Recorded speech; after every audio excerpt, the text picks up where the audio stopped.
নিচের স্ক্রিনে যে ভিডিও দেখতে পাচ্ছেন সেটা আমাদের দেশেরই বাস ড্রাইভারদের বাস চালানোর দৃশ্য।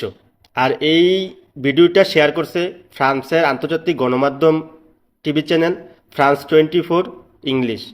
দেখেন আমাদের প্রতিভা কোথায় কোথায় ছড়িয়ে পড়ছে, আমাদের প্রতিভা সারা বিশ্বকে এমনি দেখাচ্ছে। প্রতি বছর বাংলাদেশের মধ্যে যে পরিমাণে রোড অ্যাক্সিডেন্ট মানুষ মারা যায়, একটা যুদ্ধ আক্রান্ত দেশে সেই পরিমাণ মানুষও মারা যায় না, যে যুদ্ধ করে সেটা মানুষ মারা যায় না। আর আমাদের এই ব্যর্থতাগুলা যদি এখন সরকারকে দোষ দিই তো অনেকে বলবে যে সরকারের এখানে কি করণীয়, সরকার এখন কি করবে।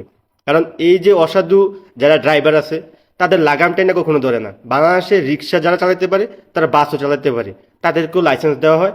বিআরটিসি থেকে কিভাবে অনুমোদন পায় যে এরকম ড্রাইভাররা যারা রাস্তায় কিভাবে কত গতিতে গাড়ি চালাতে পারবে, কত গতিতে রাস্তায় গাড়ি টানতে পারবে, এগুলো যদি তারা তদারকি না করে, আর এরকম ড্রাইভার কিভাবে এরকমভাবে গাড়ি চালাতে পারে এগুলো যদি তদারকি না করে, তো তখন আমাদের কাকে দোষ দেওয়ার আছে? আমরা যদি সরকারকে দোষ না দিই তো আমরা কাকে দোষ দেব?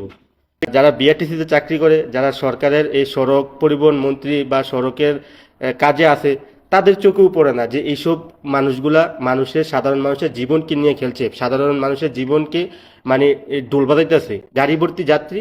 আর সে নিজের মতো মুখ করে সে গাড়ি বাউলু দিয়া গাড়ি যেভাবে খুশি এভাবে হাই স্পিডে চালাইতেছে, এতগুলো মানুষের জীবন নিয়ে চালাইতেছে, এতগুলো মানুষের জীবনকে বিপদে রেখে তার মন মতো গাড়ি চালাইতেছে। মানুষের জীবনের মূল্য কতটা, মানুষের কোনো জীবনের মূল্য নেই। একজন ড্রাইভারের কাছে 50 জনের জীবনের কোনো মূল্য নেই, পুতুলের মতো।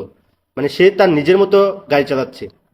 আর এই ভিডিও ফ্রান্সে যেয়ে সেটা প্রকাশ পায়, কিন্তু দুর্ভাগ্যবশত আমাদের দেশের মন্ত্রী মিনিস্টাররা দেখে না, আমাদের দেশের বিআরটিসি দেখে না।